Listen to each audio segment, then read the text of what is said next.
This is Galina Shenfeld. Thank you for attending this performance of A Point of Reference. Please note, everything you will hear tonight is factually accurate and is not fiction.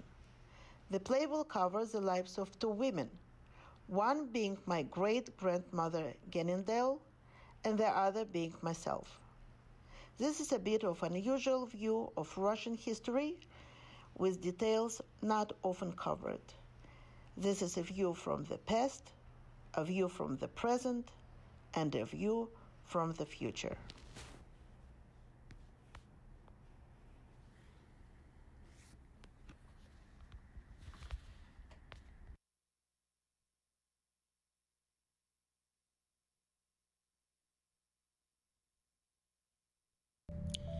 Gilgul, Neshamot. The godly soul is going through the rings of reincarnation, using every lifespan in physical world as a step up on the ladder of the enlightenment. The soul keeps deep memories of the past and coming back to the physical world with a very important message for humanity. The soul knows the truth. It comes down every cycle with a mission to elevate the conscious of the body and to eliminate the world. The soul is coming down to the designated body, and they start symbiosis between sophisticated, ageless spiritual wisdom and primitive, nearsighted ruffian made out of mud. The physical body is mint new and has a very short shelf life, but is very strong and bullying the soul into total submission. Animalistic body is taking over, making its needs of maintenance to occupy every moment, to sleep, to eat, to drink, to relieve itself. Physical body comes with no memory. It has no reference point. It has to calibrate itself every lifespan. In order to know hot, it needs to establish what is cold. To appreciate full stomach, it needs to experience starvation. To appreciate freedom, it needs to go through the humiliation of slavery. To appreciate health, to go through the life-threatening disease. In physical world, there is a partnership between good and evil. Human mind is in cohort with the physical body. It dumps all the unpleasant for body negative memories to almost unreachable places. Evil is quickly forgotten and has to hit again and again to secure the state of permanent appreciation of good. Soul has an important mission: to inject the body with the immunization of good, preventing the need to develop the immunity to the evil through the suffering. It has a big syringe of it. Soul is intelligently offering the invitation to get clean and healthy. But it's like whispering inside of the loudest, busy machine manufacturing garbage. Who wants to listen to it? Oh, it's a huge effort to shut the engines, to have the patience to find this whispering source, to hold the desire to jerk the all-on button and run back to the conveyor of the familiar. Soul is anticipating its next style of life, hoping to achieve the high goal of connecting physical world with the spiritual realms and carefully picking its vehicle, next body to reincarnate to. But sometimes it gets a good shove from above and have to go through the life of suffering and misery in order to deserve the highest achievements of the spiritual realm.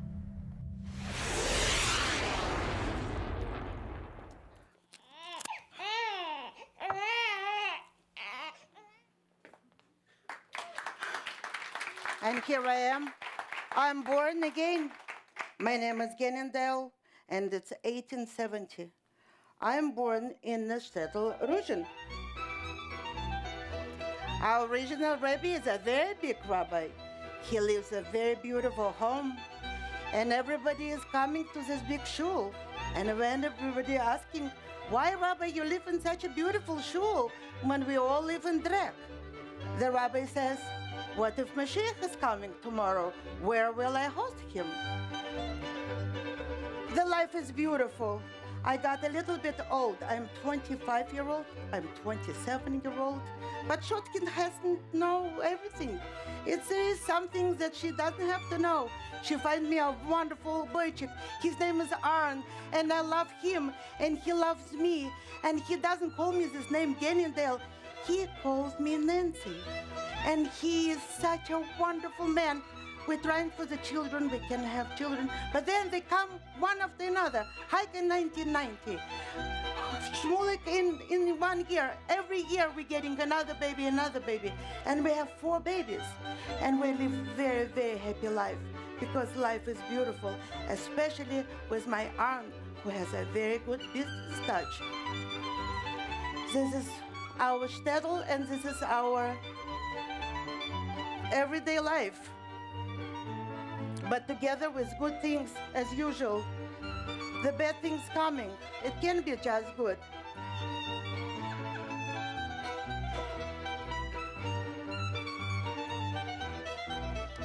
Revolution of 1905 brought a lot of problems to the Russian country, and a lot of problems came together with revolution. In 1903 and 1905 were 626 pogroms, 100,000 dead, and hundreds of thousands wounded. From the Crimson Book, Shtetl Troyanets, it should enter the memory of everybody. From the morning the bells were ringing, and bandits were running wildly in the Shtetl, robbing, killing Jews. They were looking for men in hiding and taking them to commissariat. A furious crowd screaming wildly, "Stop! Beat the Jews!" to the last one. They surrounded the commissariat. They opened massive gunfire. They threw bombs and hand grenades inside. Horrifying screams pierced the air. The grenades exploded, and together with them, the bodies exploded and they were ripped in pieces. Over 400 men and children, their bodies were torn apart. The helpless victims prostrated themselves on the ground, begging for help, screaming and weeping. And the frenzied crowd, a bloody command came forth, "Spare no one!" It's not so easy fast to beat to death such a mass of people. The crowd of peasants burst into the building, and there, with the aids of knives, bayonets, and axes, they finish up their bloody act. They use special handmade spears to penetrate through the entire bodies of the victims. They use shovels and heels.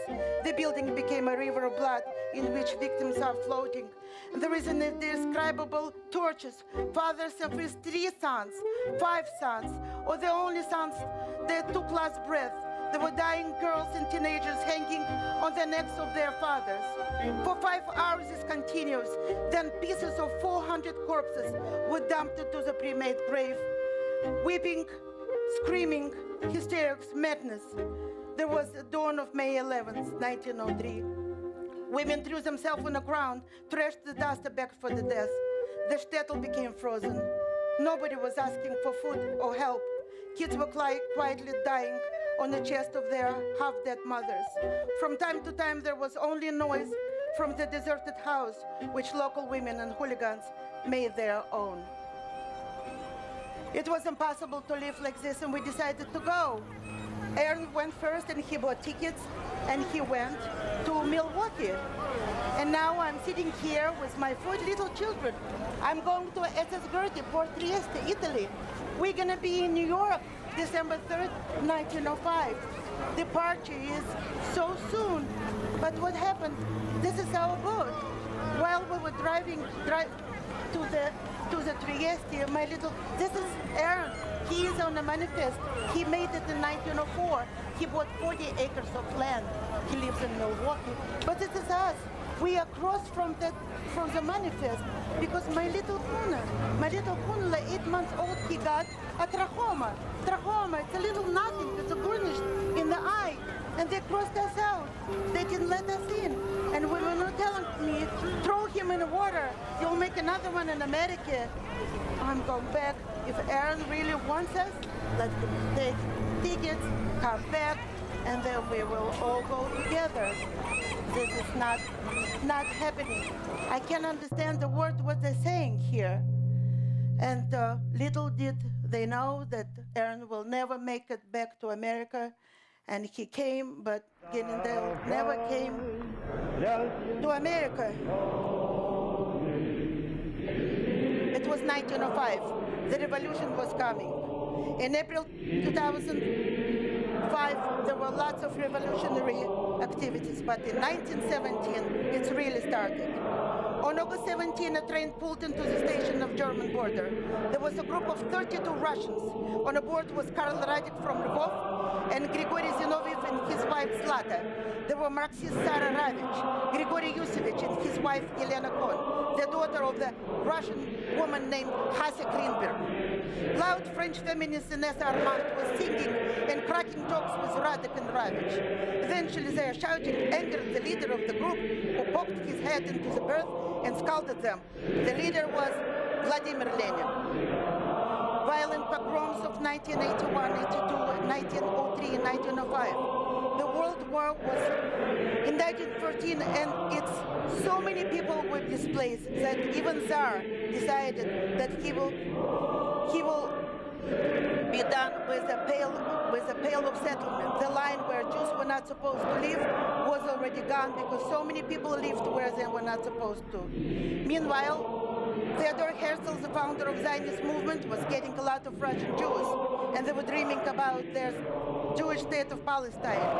But his cultural Zionists were against. They mixed the socialist idea of democracy of Marxism with Zionism, and they became the most active members of Communist Party.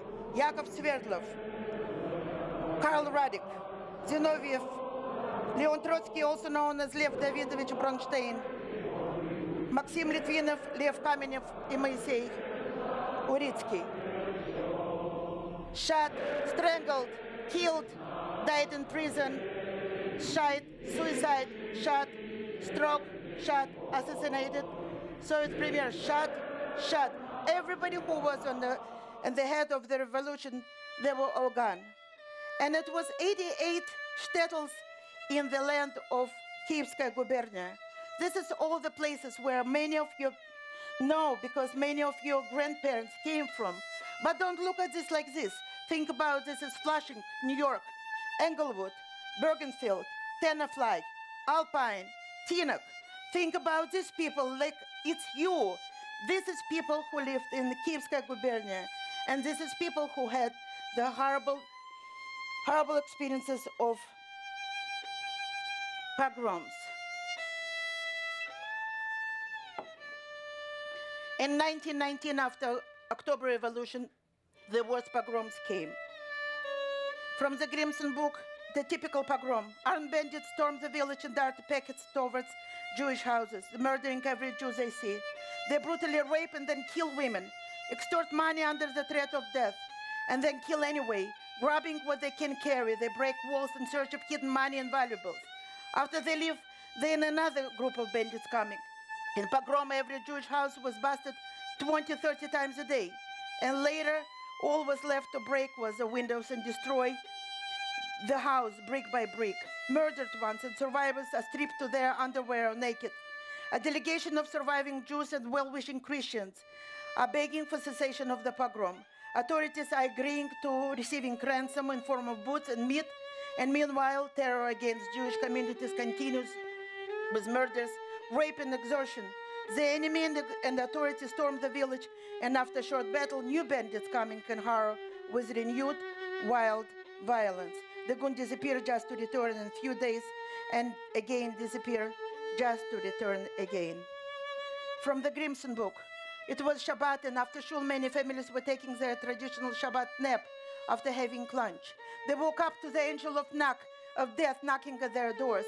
Group of Kazakhs with calm faces were walking to the houses, taking out daggers and started killing Jews, elders, women, children, even babies. They used swords and daggers to cut and bayonets to stop. Guns were used only if somebody was able to run outside. Jews were hiding in cellars and attics. They were pulled by their legs from the attics and killed. They were throwing their hand grenades into the cellars. Kazakh killed a young man near his house. They broke then into his house. They split his mother's skull. Many members of the family were hiding under the beds. A little boy saw the death of his mother. He got out from under the bed, started kissing her dead body. They slaughtered the child. Their old grandfather couldn't bear to watch and also got out. He was killed. the pogroms were so terrible. I cannot tell you how terrible they were. In 1919, they caught my brother, Joseph. They killed his wife in front of the little child, and they grabbed Joseph. They answered for a ransom, but we didn't have money. There's 20,000 rubles. We didn't have 10 rubles. They cut his ear and sent it to us. They said that they're gonna kill him. And then we didn't have it, that they killed him. And now I have another child. I have another little Bertha. And they were coming everywhere, and I knew that they are coming because I sent my aunt and I sent my oldest children. I said, run, hide somewhere by our Christian neighbor. Hide. I will stay here with my little girls. My little girls, nobody gonna touch them. My 5-year-old, my Manya and Zhenya, and my new child, Bertha, nobody gonna be touching them. We were standing and we were hiding in a closet in an empty house. I hope that nobody will come to the empty house. And then I heard them. I heard the boots. I heard the horses. And I heard our front door open, and they were everywhere. They're turning our dishes in the kitchen.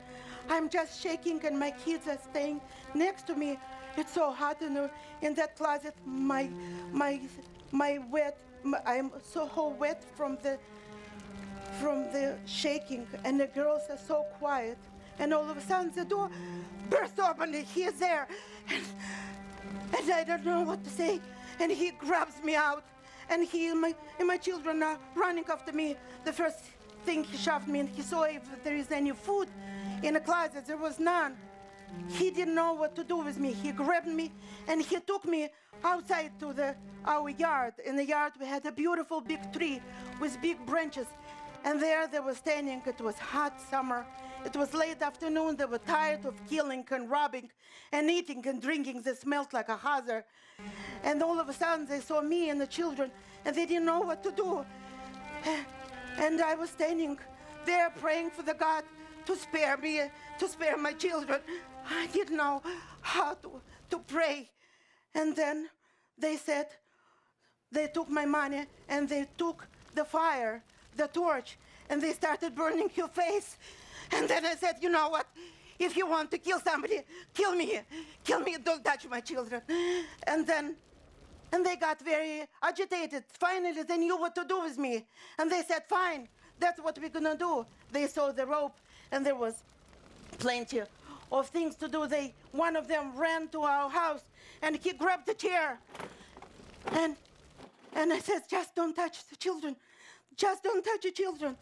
And then I got up on a chair, and I was standing there, and children were saying, looking at me, and I was thinking that all their schmutz and crying, I want to come and just touch their faces and clean them.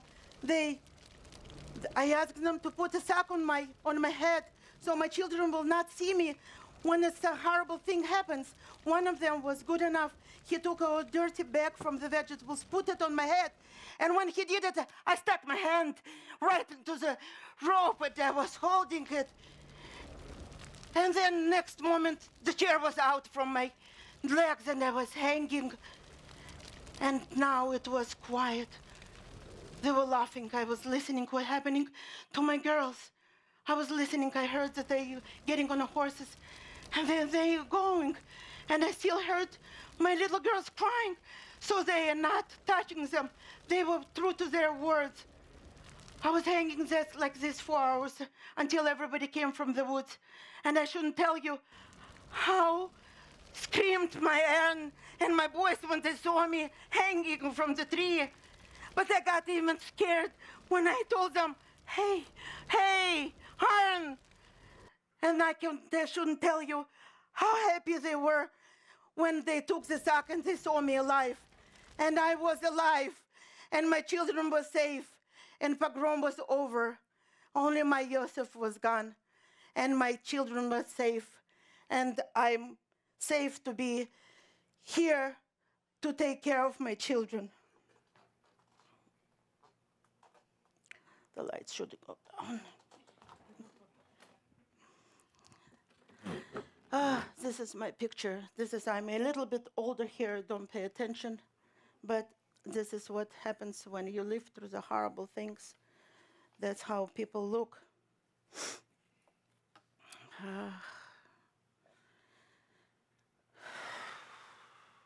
I have a big scar on my hand. If you want, I will later show you my picture. When I'm sitting with my boy, you can see you see a big scar on my arm. That's what left from these horrible things. And finally, life coming back to Russian. Not everything so bad. Don't think that we can be sad for a very long time. People were rebuilding their houses and getting married. And the good things coming to our family too. In 1922, my hiker getting married, and she found a wonderful boy. His name is Yakov Risis. He is commis-voyageur. What he does, he takes goods from one shtetl to another shtetl, and then they make me, my hiker is my first child, making me a grandmother. I have available, and then another child is born. My favorite, Mayor. Don't tell anybody, I love this boy the most. And then horrible thing happens. Like I told you, there are no good things without bad things. Yakov got killed. One day his horse came by itself, and there was no more Yakov, there were no more goods, and we all knew what happened. We knew that he was killed in the woods by the bandits. We took Haika back, and now I have another children again. I'm young again, a grandmother, and I have a little kids. I have a Velvela, and I have a Mayor, and I have my poor Haika, who is really, really saving with us. We're having weddings, and we have continued our life in shtetl regardless of what's going on. My Huna, who was sick when I wanted to go to Trieste, he became a very big businessman. He is now doing a big business. He went to Kiev, and then he went to Moscow, and I can tell you the secret, he bought a little piece of land. It's nothing special, it's just like 1/4 of the house in Vostrikova. It's a place with a big Jewish cemetery. Oh, this is the picture. This is me when I'm sitting with my grandchildren. This is Mayor, and this is Velvel, and this is Haika, and this is me, and this is my handsome Aaron. This is my Aaron. I'm sitting like, you know, sort of not smiling. Haika is working very good. She is working in an orphanage. So she is washing the floor there because she is working in an orphanage. They gave kids free uniform and food. Oh, everything is good. We're in Moscow. We avoided many, many tourists. But Stalin is creating something very bad. Stalin kept everybody in fear during 1937. And KVD detained 2 million people. 700,000 were shot, 100 executions a day. There was a troika. 3 people were enough to say that you were spy for Japan or for America, and in the nighttime, the black car, Voronok, the Kraummobile will come, and person will disappear forever. During this purge, over 1 million people were murdered by bullets or through Gulag. And many of these people from the Great Purge victims were Jews.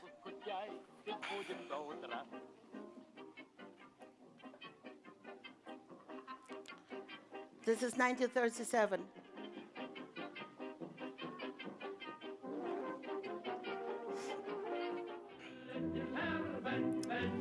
Meanwhile, in Europe, something else is growing. In April 1933, Hitler permitted the organized boycott of Jewish businesses. In 1935, German Jews lost their rights of citizenship. In 1938, German Jews were forbidden to own guns and ammunition. The most foolish mistake we could possibly make would to allow subjects of races to possess arms. History shows that all the conquerors who have allowed their subject races to carry arms have prepared their own downfalls by doing so. Adolf Hitler. In March of 1938, Germany occupied Austria. In violence hit Austrian Jews. In November 1938, hundreds of synagogues were burned down. Thousands of Jewish homes and stores were destroyed. 30,000 Jewish men were sent to concentration camp, and more were murdered. In November, pogrom Kristallnacht, was the night of the broken glass. In September of 1939, Germany occupied Poland, and Nazis considered using the area around Lublin as a Jewish reservation. Adolf Eichmann, SS officer who organizing the first deportation of Jews from Austria to Czechoslovakia in Poland. Polish Jews were concentrated in towns and cities prior to being removed. They were stripped of everything human. They didn't have food. They lived in such quarters. The diseases started spreading. So Germans were a very clean nation. They decided to build the walls around these cities where Jews were concentrated. That's how the first ghetto came around. In 1940, the German army conquered France, and it was suggested deporting all the European Jews to French island Madagascar. This barbaric plan was to uproot millions of Jews and ship to the island under SS rule. The Madagascar plan was never implemented because Britain denied the freedom of seas to Germany.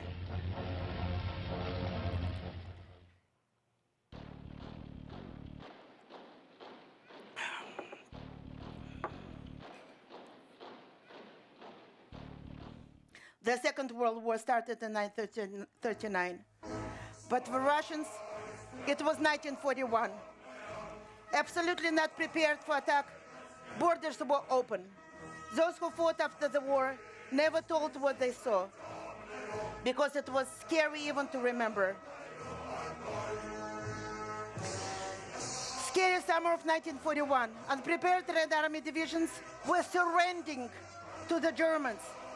There were so many corpses on the battlefields that the Germans had a sanatorium where they had to treat their soldiers from neurosis, because even a soldier can go crazy when there are thousands of unarmed people coming after you and you have to kill them all. This is how the Russian Great War fought. In the summer of 41, Russian soldiers were captured by hundreds of thousands. They were nowhere to be put. The Germans, they came so fast through the borders they didn't expect, and their foot was not coming after them too.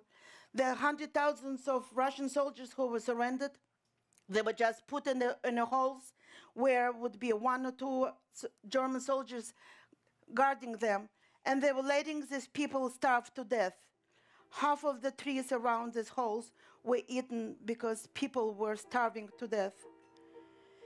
But what happened? Germans came to Lvov already in 9 days. And the first reaction of Ukrainian militia was pogrom. When Germans walked into the Lvov, 4,000 Jews were killed in the first reaction. Newly arrived SS Einsatzgruppe C were specially targeted Jews. 3,000 Jews were herded into stadium and then taken by lorries to a remote execution inside of Janovka. The anti-Semitic killing was celebrated then by Petlura Days, massacre of more than 2 more Jews by Ukrainians. In late 1940, Hitler orders his generals to prepare the invasion of the Soviet Union. The Nazi leadership was convinced the USSR would be easy to subdue, and they could dispatch Europe Jews to Siberia. And when Russian Siberia solution failed as a solution, the Einsatzgruppen massacred tens of thousands of Jews from ghettos of Vilna, Kovna, Minsk, Lublin, to make room for upcoming transports. But mass shooting was too public and too wearing on the killers. Himmler and SS commanders were already looking at the more discreet and efficient killing methods. In the late autumn of 1941, construction work began on the first death camp in Belzec, near Lublin. In early December 1941, gas vents operating from the makeshift camp became the systematic murder of the Jews.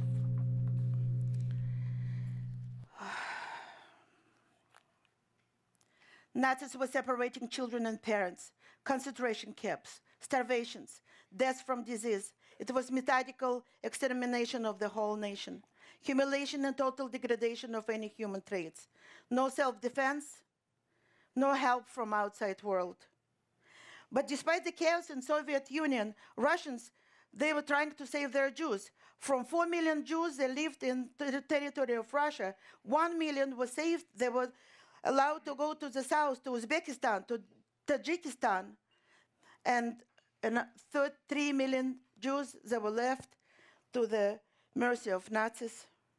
The task of scale killing of Jews in the occupied Soviet territories was assigned to SS formation, Einsatzgruppen.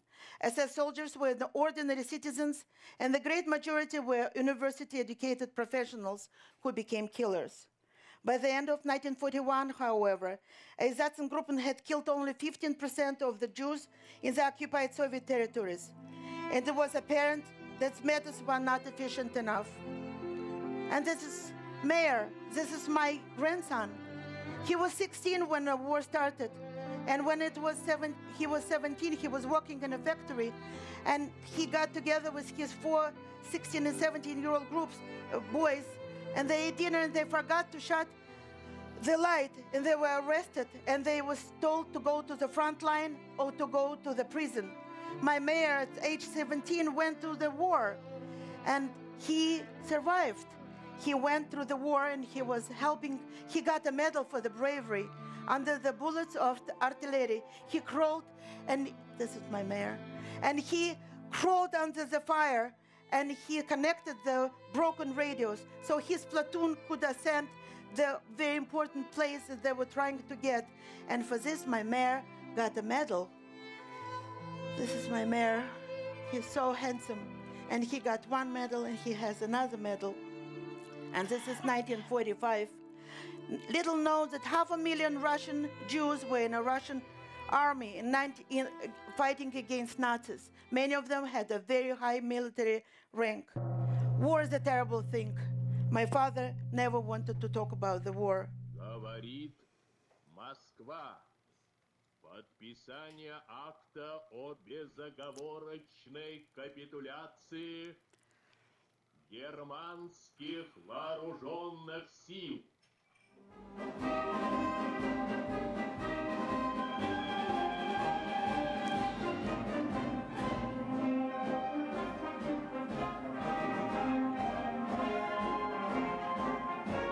The victory!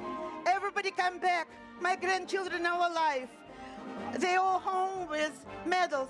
Only my Huna, who didn't let us go to Milwaukee, he got killed. But I'm 78-year-old. I'm tired.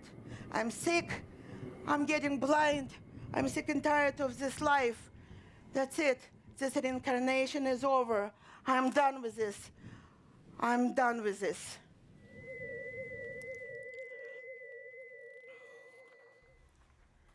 Ah, what a miserable reincarnation. I witnessed my people being openly exterminated, Inquisition style. Millions, thousands. The numbers going through the ears and numbing the heart. Hundreds of thousands killed in pogroms. Millions left without place to live. Hundreds of thousands starved to death. Stalin kills another 500,000 Jews in Great Purge. 6 million Jews killed during Holocaust. How much evil really needed to appreciate the good? Why such a hate? But why to stay Jewish? Many young people were full of ideas of equality and socialism.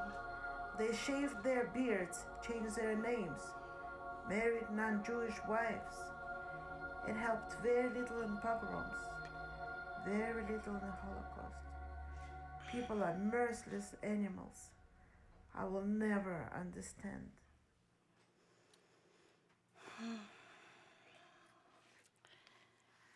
And the war was over. It was over, but not for everybody. 6 to 7 million people were in DP. They were in concentration camp before, and they were in displaced person camps. They couldn't go home because they had no home. Or some of them, if they had home, they would be murdered again by the new owners. Yes. Soviet Union, See what's happening? United Kingdom, and Spain. We're talking about formation of the land of Israel. Why? Because America doesn't take any more refugees of the war. And by decision, the United Nations session, Palestine was divided into Jewish and Arab state. Soviet Union didn't have much control in the Middle East because they didn't have a good relationship with Britain, and also because they decided that it will be the best revenge against British and to put their foot in the Middle East to form the Israel, the state of Israel. Taking control with British in the Middle East and creation entity, the surrounding Arabs were very upset and didn't want the Jewish state in Palestine, and they threatened to throw into the sea Jews if they will be there. But little we know that America, who was supporting the state of Israel, never sent anything to support, no weapons supplies to the Middle East. Russia was the one who sent so many countries like Czechoslovakia and Hungary were sending weapons, and they were sending even Messerschmitts. Everything was taken from Germans. If it wouldn't be for Soviet help, Israel would never be able to survive the war in 1948. And America, who also supported, didn't send anything. Israel got rifles, mortars, even several Messerschmitts, and then Jews were not the Stalin's best friends. And very often, when we know that somebody loves us very much, they hate us very much. And love of Stalin to Jews became very quickly over, because now, from early 1950, USSR was supporting only Arabs. Golda Meir came to Stalin and she asked, she was Israel envoy to Russia. He opened immigration of Jews to Israel. Stalin had another plan. He had created a plot against Jewish doctors, blaming them that Jewish doctors were killing Christian children and leaders of the Soviet regime, and they were putting this fake news all over newspapers, and people were killed on the street because of this propaganda. In August 1952, there was Night of Murderous Poets. Leaders of Jewish anti-fascist committee were executed in Lubyanka. The head of the committee, the famous actor Solomon Mikhails, was killed in KGB dacha, and they threw him on a highway, and his body was run over by the trucks. Stalin had a plan to deport all the Jews to Siberia from all the places. Plywood housing was erected in Birobidzhan, and thousands of cattle cars prepared in all the major depots. And Stalin prepared the speech. He prepared the radio address to say on August 5th. He prepared to say on March 6th, he said, "Dear Jews, I'm here to protect you and save your lives. I'm asking you to take one little suitcase with one small change of clothes and gather at the main squares." That was a night, it was Erev Purim. That night, in March 5th, 1953, Stalin died. He had a stroke, and nobody from his guards entered the room for 6 hours to let this dog to die for sure. And what a legacy he left. 20 to 20 million murdered from 1929 to 1953 with the help of his great teacher, Vladimir Lenin, who killed millions of people and starved little children, millions of little children. This little man starved during his ruling. And Stalin did the same. 1932, 7 million Ukrainians were starved to death. And finally, 24 million people died during the Second World War. That was a legacy that Stalin left. On the day of his death, many people were crying that they lost the big brother that was watching over their shoulders for life. The big brother was gone, but the other brothers were coming.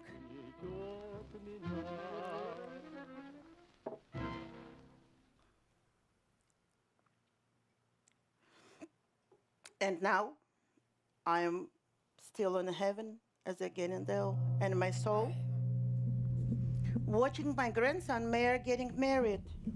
Wow. He got married, and I hear that he has a lot of children. And all my children getting married, and my grandchildren. And now I have so many great-grandchildren. I'm so happy to see that everybody survived the war. Everybody survived the horrible starvations, and they are getting, and now I know that I want to get down again. And I think my soul that picks a body will pick a body of the little girl that will be born in 1958. She is born to my grandson, Mayer, his firstborn boy chick named for Arn. His name is Arkady for my Arn. And I'm going now to the same bedroom where I was only 10 years ago. And now I'm going down. The lights. Okay. And now I'm born. My name is Galina Shenfeld. And I'm born in 1958 in a shtetl Vostrikova that my great-grandfather Arn bought. And I'm living in a beautiful, beautiful one-bedroom house that has no hot water, that has no toilet, that has nothing. I have only my mother and I have my father. And I'm a very happy child. From the childhood, what do children remember? I don't remember many things. I remember the rats. They were not my friends. They were my frenemies. My grandmother, Heike, remember that she was the firstborn of Arn. She had a very small house. The house was so small, and the waters under the house were so strong, the house was standing on one leg. And in the hall of my grandmother's room was a big gaping hole that I was always looking to because I know there were the rats. And every time when I have to go to the bathroom, you know what you do? You go to the bathroom with a big rock, because when you go to the outer house, first before you go, you take a rock, you whack it against the outer house, and all the rats are running out. Then you're coming into the house, and you're watching, so you don't kind of step into anything, and you kind of don't get bitten by any of them. And then when you walk out of this, take your rock, don't forget it, because they are there. They're standing on the little walkways that I have. I pick up the rock, and here I am. I'm going back to my house, but my rock is there. I'm ready to be. Once I hit the rat so hard, it hit you right on the tail, so the animal was almost flying, and I was very proud of it. That's my remembering me being in this. But in summertime, when the rains were over, Odessa was waiting for us. My another grandmother lives in Odessa. It's a gem. It's a Paris. It's a Nice on the Black Sea. It's always beautiful. It's always warm there. It's always so good because my grandmother Lisa is such a marvelous cook, and she makes the most incredible things from nothing, from garnish. She makes how to make a dinner for 10 cupcakes. She goes to the market, she buys the freshest, the cheapest produce, and then we go to the park, and then we're buying ice cream. And I'm wearing my new dress that Mama made me from leftovers of the material she sent to my grandmother. And little dress is made just for me from little pieces that were left from my grandmother's dress. And we walk, and we see all the friends, and we see these beautiful limestone buildings with beautiful iron balconies. It's so different from the place where I live in the winter time. My summer times are so beautiful because people are happy. It's a capital of Jews. Everybody is going to the beach. Everybody is enjoying good music. Everybody, Ukrainians and Jews and Russians, everybody loves each other. And they have such a respect for themselves and for life that it brings me into awe to see how the group of all these strangers live like one family. I never called anybody from my neighbors, just it would be Madame Husit, and my Madame this one. And my grandma would always bake cookies, and she will say, now take cookies and go to Madame Husit and bring it to Madame Yusim and bring it to everybody. That was life in Odessa. That was really true heaven for me. From dark winters coming to the summer, it was so good because it was always very good. It was very Jewish. It was very happy. Две шаги налево, две шаги направо, шаг вперед и две назад. лужу, там, Там, где брошки, кай, там вперед, две шаги направо, две шаги налево, шаг вперед, назад, оборот. Ой, дамы, приглашаю кавалеров, там, где брошь, там вперед. две Шаги направо, две шаги налево, шаг вперед и вперед.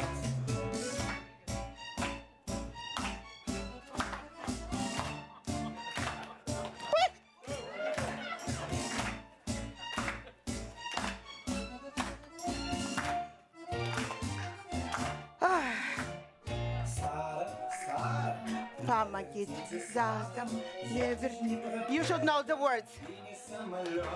Две шаги налево, две шаги направо, шаг назад, шаг вперед. Дамы, не шмаркайтесь в занавески, и это ж неприлично, вам Говорят. Russians laughing. неприлично, не гигиенично, Симпатично вам говорят. ой, вы люди, Помогите, Боже, вам говорят. Он наделал лужу прямо в коридоре, шаг вперед и два назад. О,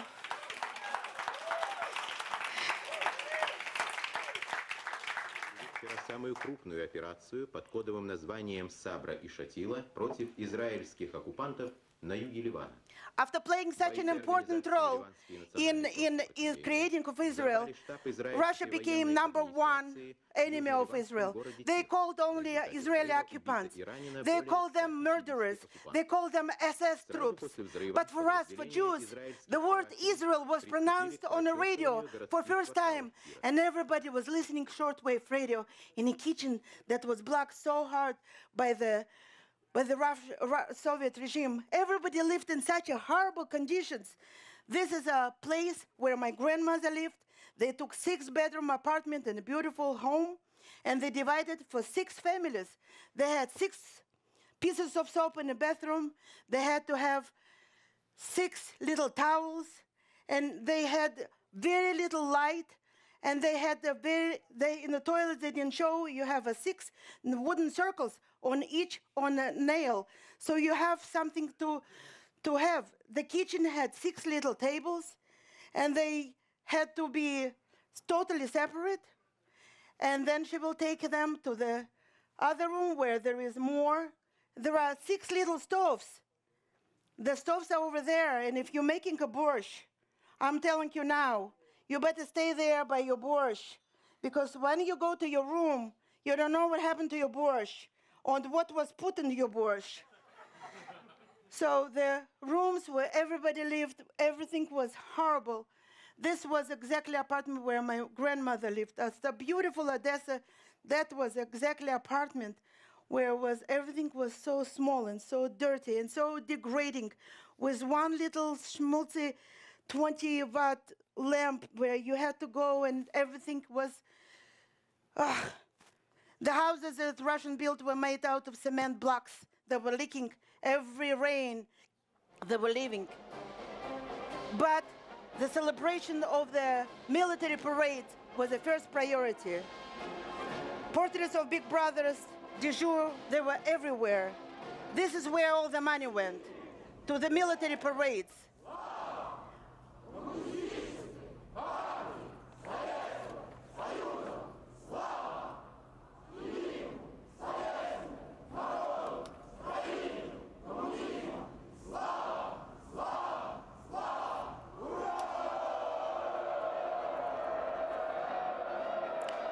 There was nothing to eat in stores.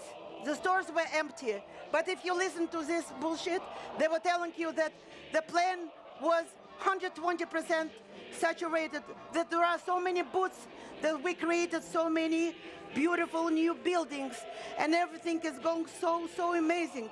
And everybody was so hungry, and the stores were continues to be so empty. So we learned how to listen to one, to understand another, double think, triple think. Everybody understood that it's a lie. Everybody knew this is a fake news. But we learned to march together with everybody. If you wanted to stay alive, you didn't want to go to prison, you didn't want to go to Gulag, you were marching like everybody with their big red flags. Yep. They're just saying that they built so much that four cities like Moscow, that's how much construction they got. They all fed us some things that we learned when we came to this country to understand what is a fake news. And finally, when I was in the second grade, we moved from the land of perennial mud of Strikova. We bought a house. My parents bought an apartment in a high-rise, 12 stories long. It was made out of cement blocks. This was a house that leaked every single rain. The rain was coming. I'm a second grader, and I'm coming to the new school in the middle of the winter, and everybody is watching at me, looking at me, and the teacher says, "This is Galina Shenfeld. She's our new student." And a voice in the back of the class says, "A dirty kike." And everybody broke out laughing. I don't know what they mean. Why is they laughing at me? I grabbed my bag and I ran out of the class. And I ran out of the school. And I was flying on this cloud. I couldn't understand what's going on. The winter was so big that all the fences were covered with the snow. And when I was running through the houses, I could just jump over the fences. And I felt that I was flying, and somebody was carrying me. And this hate for nothing was carrying me throughout. Mama told me, when you walk on the street, don't look in the eyes. You walk down, you look down because you don't know what they want. My mother said, if you have our neighbors, we had 2 neighbors. They were always drunk. They were so drunk when you open the elevator door, the bodies will be laying on their own pish, and you couldn't open, as a child, I couldn't open the door. And my mom told me, if somebody would offer them 3 rubles and a bottle of vodka, they will kill us without saying. And I was saying, Mama, how can you say it? It's people. I want to believe in goodness of people. But my mama, she knew what she's talking about. Now I understand what she was talking about. I have this fear because first words in Yiddish that I learned, mach sie the tear, the schreinem, close the door, the neighbors. I have this recurring dream that somebody is knocking at my door and I'm trying to close it. And because I'm so shaky, instead of closing, I'm turning the lock in different direction and they're bursting into the room. And I have this recurring dream year after year after year. This is a childhood that when you walk in the street, my mother could never take a taxi cab close to the apartment because the shchenim, the goyim, they will see. And we had this amazing friendship in our building with 3 Jewish families that had open door policy that everybody kept their children safe. Yep. That's our school. George Orwell, the genius of George Orwell, who wrote in 1949, he wrote a book about 1984. He was so right. He was talking about reality built by Big Brother. These little children brought up like young pioneers, young communists. They're wearing the red tie that if you take a look, this is the uniform of the Hitler Jugend. The same thing, white shirt and red tie. See, Stalin made us completely different creatures. On the first grade, when I came to the school, I had to come, in my first grade, I have to come and say, my name is Galina Shenfeld, and I am a Jew. It would be just stamp in your passport, point number 5, a Jew. Stalin was not such a bad guy. He was a genius.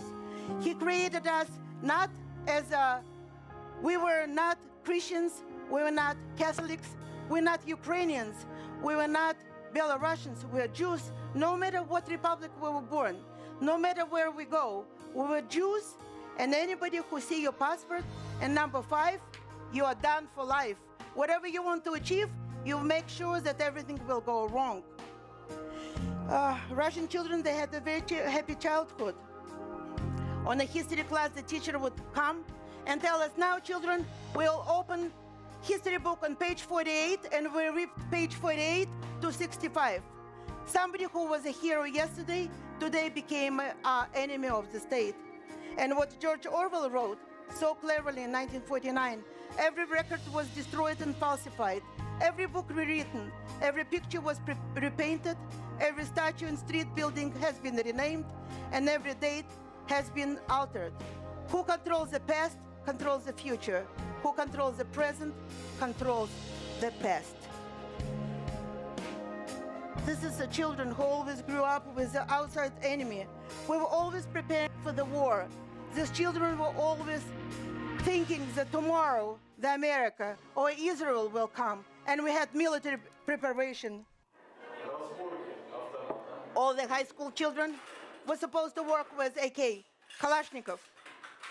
I could assemble and disassemble my AK in 45 seconds, and I was attempting to do it blindfolded. Oh. She is good.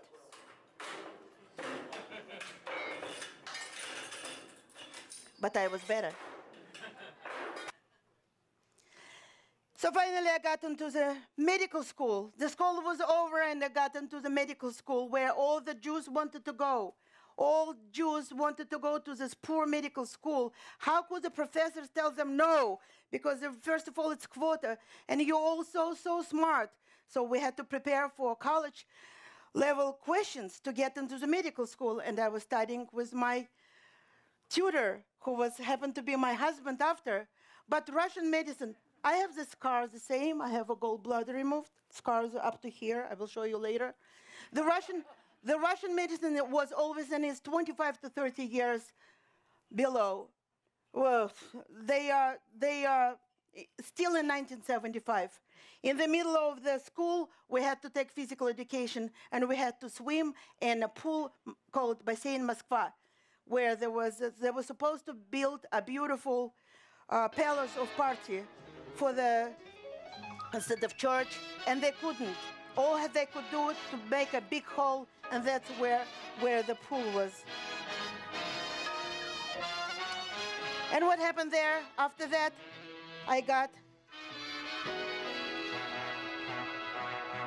into medical school, and it was time to meet somebody wonderful. And when I was in my sixth year of medical school, the telephone rang, and my future husband called me. I went. Oh, they were drinking all from one cup. This is gross. Oh.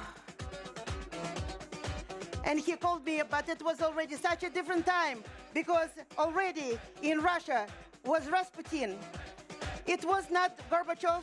It was not Reagan who broke the Russia and USSR. It was Bonnie M. Can you imagine? I couldn't say a word Rasputin aloud because he was anti. And here there were black people, so different from us. They are singing such a beautiful song. And they are so good. If you ask any child who was born to the parents of my age, they know Boney M and ABBA. They know it by heart because we never stopped listening to this music of our freedom. The music that really broke the USSR is the Boney M.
So the time was already to get married because I was already over ripe age of 22.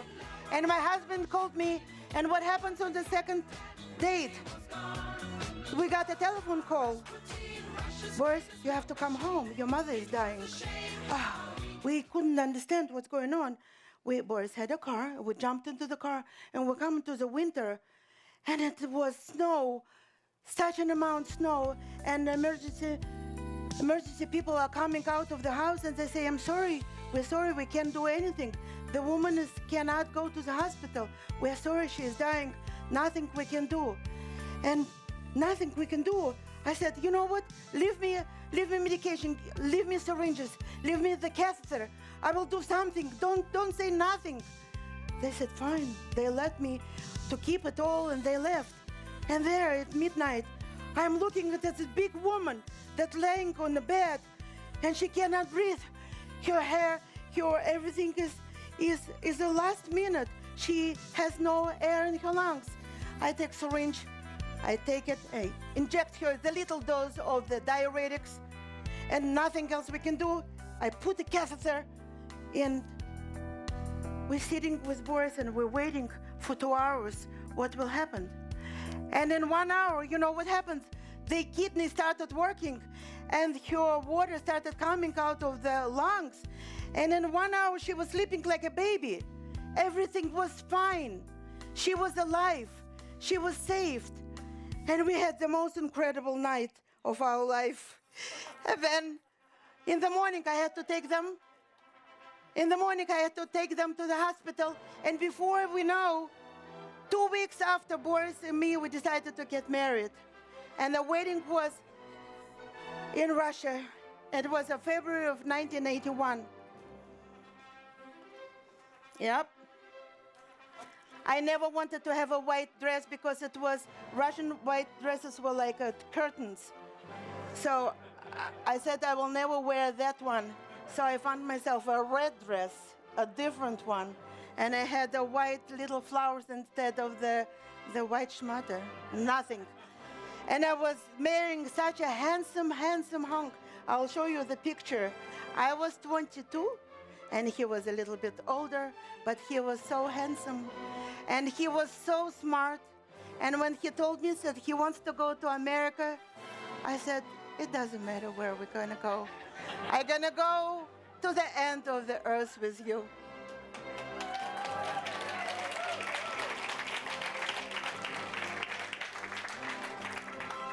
And right after we got married, oh, look how handsome. Now you understand? Now you understand who is the lucky one.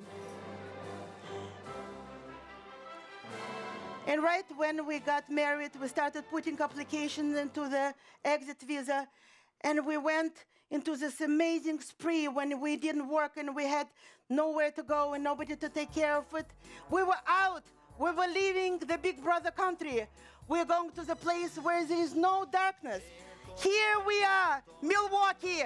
Here I come. We left. We were supposed to go just on the little trips, but we went all over the Italy. So we had the most incredible time. We were traveling south, we were traveling north, and we sold a lot of goods we sent to ourselves. And we had money, and we didn't have any worries, and we were young. And when we were standing in the tourist, and we were listening to this, we just tiptoed, and we will walk out, and the women will say, look at them. See, she got him already. Look, they're already not there, they're gone. This Nikeva, look at her. She got the most incredible man. And that's where we were. We didn't want to be with anybody. We just wanted to be two of us because we were going to America and we're going to dreamland. After this, can you imagine what America will look like? We were asking everybody, what is Jersey City? How does it look? What is it? This incredible place. And we were just thinking, it's right across from Manhattan. And it's so amazing.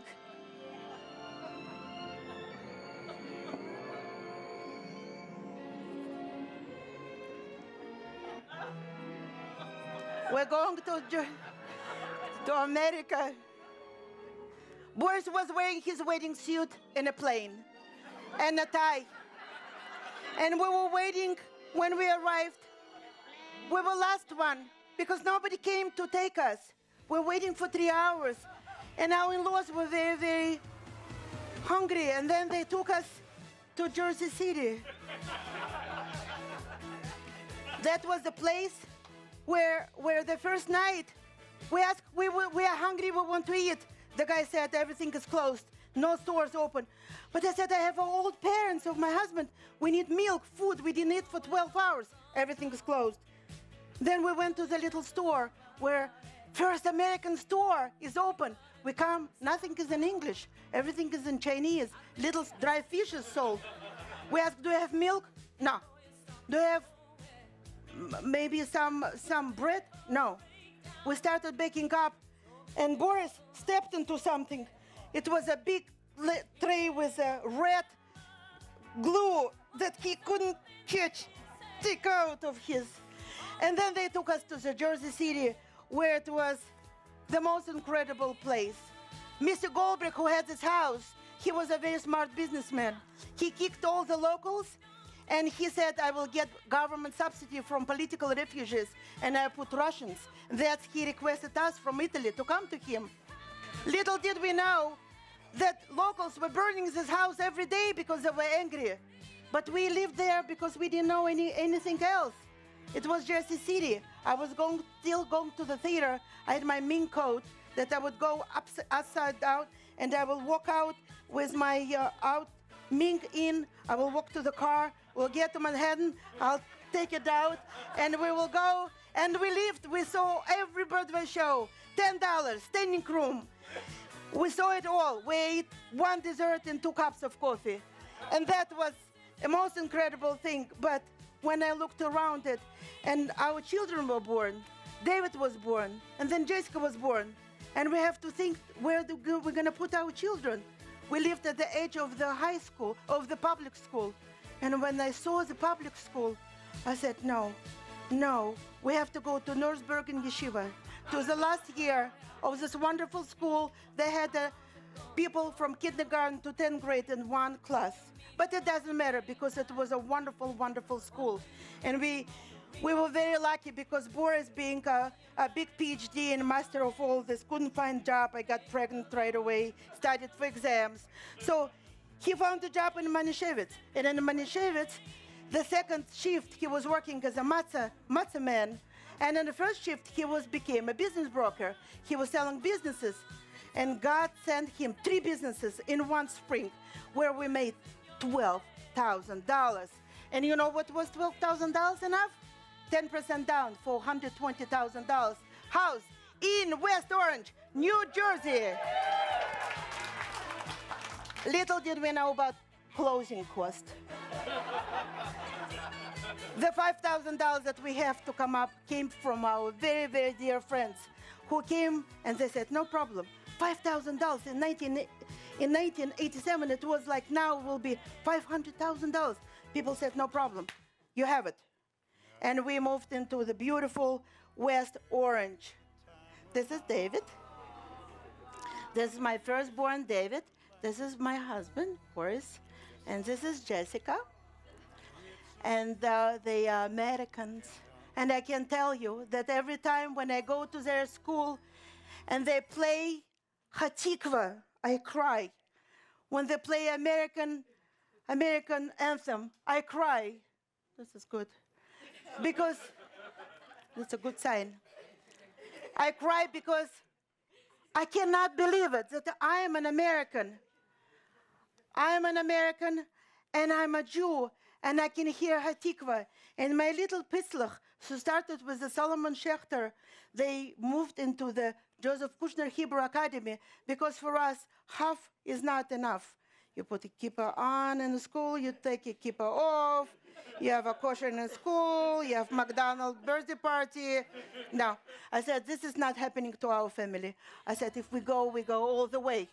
And we went to the Joseph Kushner Hebrew Academy. And here's my Bahor. Excellent. We're going to be here till midnight. This is our house, $120,000. It was 4-bedroom. It was beautiful. It was the most magnificent house. It was the last year when we celebrated New Year. And then in 1987, we had a chuppah with Rabbi Kanelsky, Moshe. This was the most beautiful wedding I ever been on. I had so much happiness and joy that I was marrying to the same man. And I had 2 beautiful children. And I was called a Jew with so much pride and so much love. They would not show because after this, I was dancing all the way to the hall.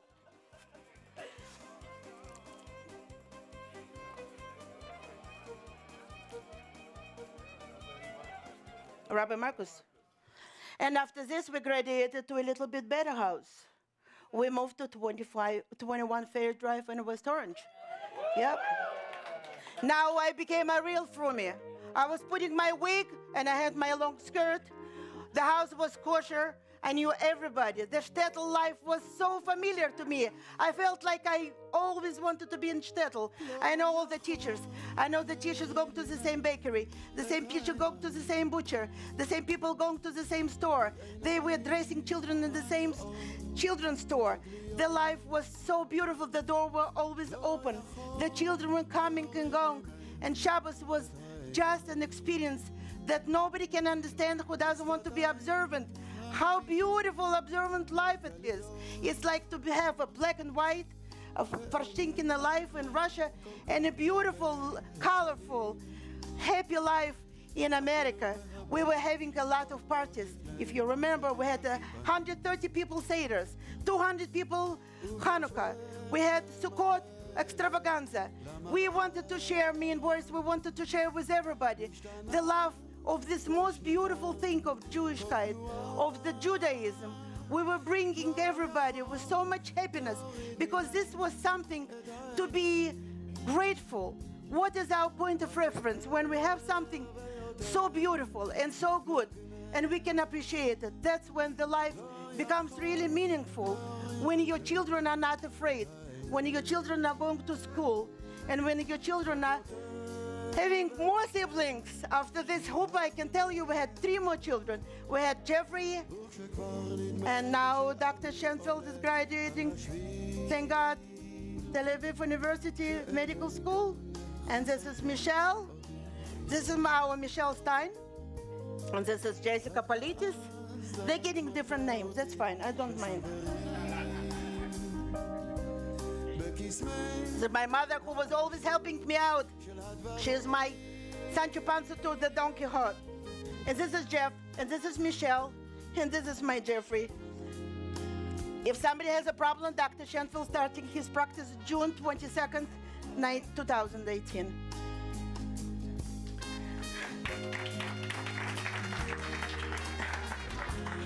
See, they're all wearing Shabbos clothes. I don't know if it's taping on Shabbat or not. I'm not sure about that. But girls have a beautiful Borough Park dresses. This is a fashion of 1980s. The Borough Park dresses the girls love so much. I have them all in the attic. All your girls gonna wear them one day.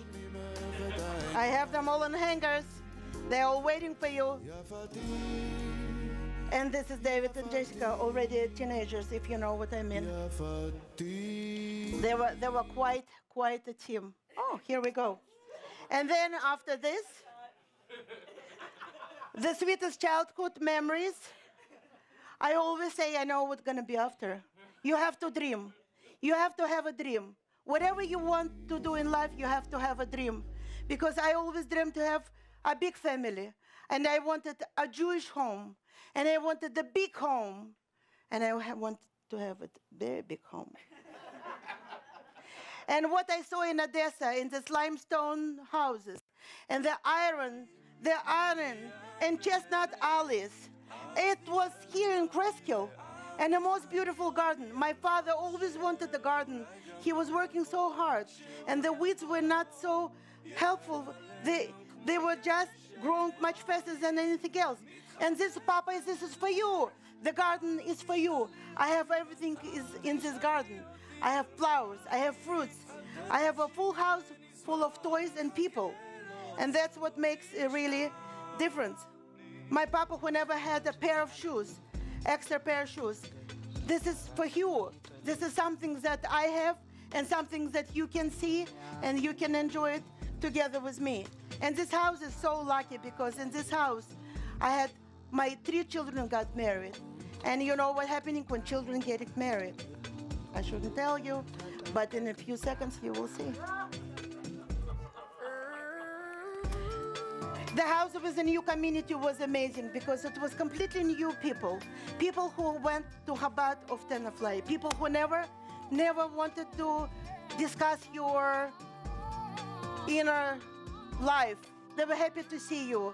And we became so close to everybody in Chabad of Tenafly. This became our second home because whatever happens in Tenafly, the same thing happens at home. And this is my first Bahorchik, my first grandson, Noah. He is born 4 years ago and he should be grown. And this is Sammy. And Sammy is his big brother because I can tell you, his name is Shmulik. And when I say Shmulik, for me, it's to go back to everything and to say loud, Shmulik. For me, it's the sweetest name ever. And this is my princess, my Coco. She is so beautiful. She is a really Sephardi girl because she got the blood boiling of Ashkenazim and Sephardim, and everybody is mixed together. And when the blood is mixing together, such a beautiful children are coming. And this is her. Look at the smile. And children are the most important thing. And grandchildren are incredible. And what I have in my heart, I have this sense of responsibility for them to be safe, for them to never be afraid, for them to never think about how dangerous it is to go outside on the street if it's not safe or it's safe. For me, this is the most important thing. And in my old age, I decided that I'm gonna do everything to protect these little ones who are so cute.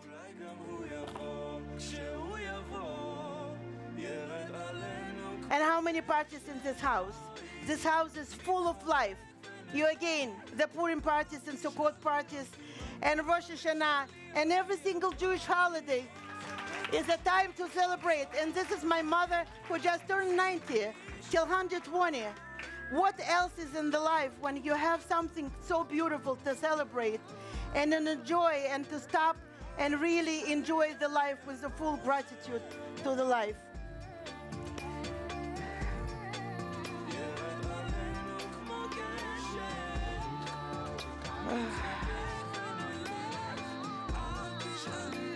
Where else can I put myself? I can put myself into the construction. I can put myself in the gardening. I can put myself in the cooking. I can put myself in a shooting range. Rebecca didn't want to put the pictures of any of the big guys because I love my AK. I know how to disassemble it in 45 seconds.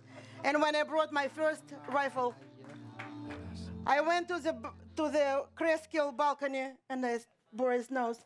I said, from here, I can take the entire street down.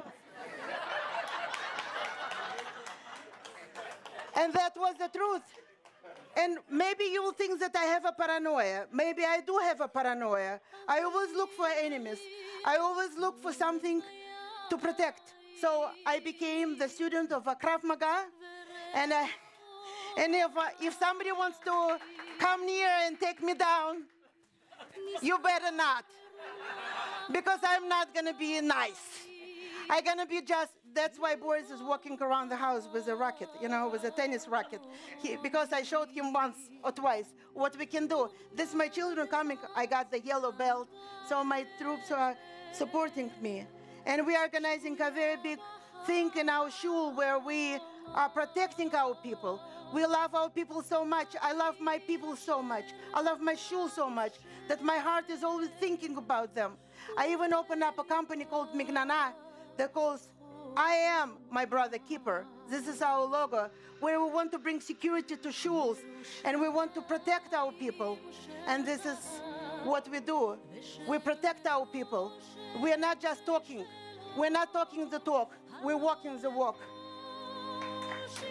1 minute. And here there is, just to finish, the people saying that person dies 3 times. First time, when his soul, when he is taking deep breath, last breath. The second time, when a person has soul leaving his body. And the third time, when people pronounce his name for the last time.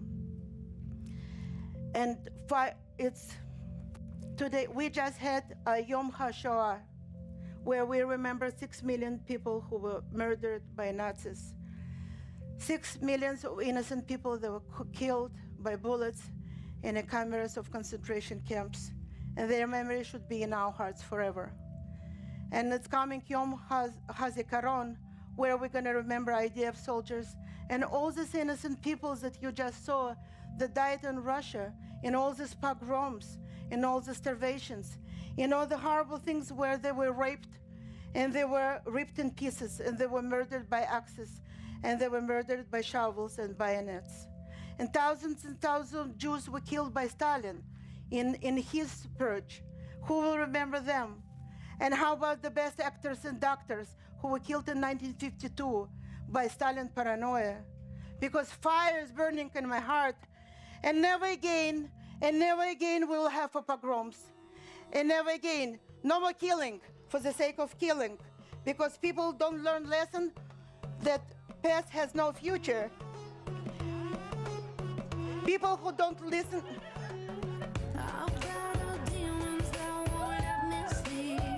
Now, the memory of my people are burning in my heart. And I will give my children and my grandchildren love for the life, the appreciation, have a gratitude to life. Because every time you want to complain, just remember of children who were dying on the breast of their dying mothers. Because have a point of reference. And never again.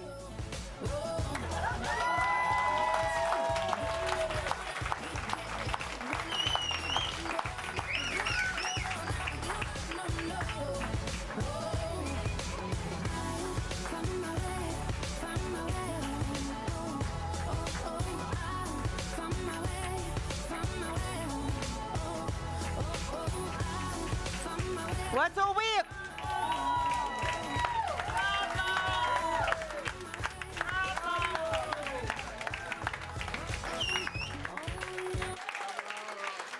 Okay. I would like to thank everybody who came tonight.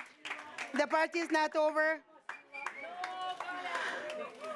Oh, thank you. Thank you, thank you. Thank you, thank you, thank you.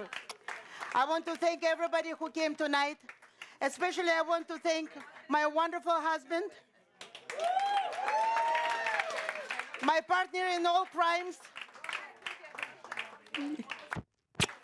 I thought I saw everything, but unbelievable.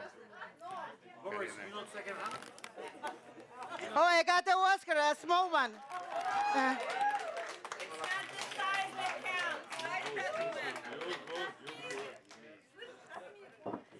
You know what? It's beautiful. And I want to thank, oh, wow, wow, wow, wow, wow, wow. Thank you. And I want to thank my daughter, Rebecca, who worked hours and hours on this project. She gave so much of her. And I want to thank Ariel Abergel, who is our young, talented producer, who helped me. I would like to thank my brother, Roberto, for all the wonderful, wonderful things that I really have in life. It's all because of you, and you can show it all. And I want to thank my wonderful nephew, Daniel Reeses, if he's there, for all the props that he did. And again, thank you very much, and God bless you, and Am Israel High.